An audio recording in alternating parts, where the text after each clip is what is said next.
is 100 rupees अनि यो तपाईँको यत्रो ठुलो छ क्या सी दिस पराठा आलु पराठा एन्ड 2 पराठा यहाँ चाहिँ के हुन्छ भन्दा दुईटा यो तपाईँको चाहिँ यो हुन्छ यसको नाम के अरे प्याज परोठा अनि एउटा यो अनि यो चाहिँ तपाईँको यो एकदम तातो तातो एकदम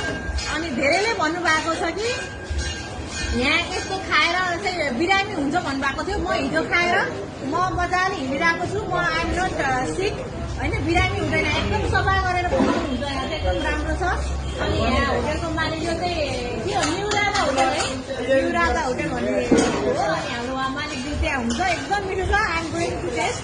हिजो पनि खाएको अनि मलाई यो खाएपछि दिनभरि भोक लागेन मलाई हिजो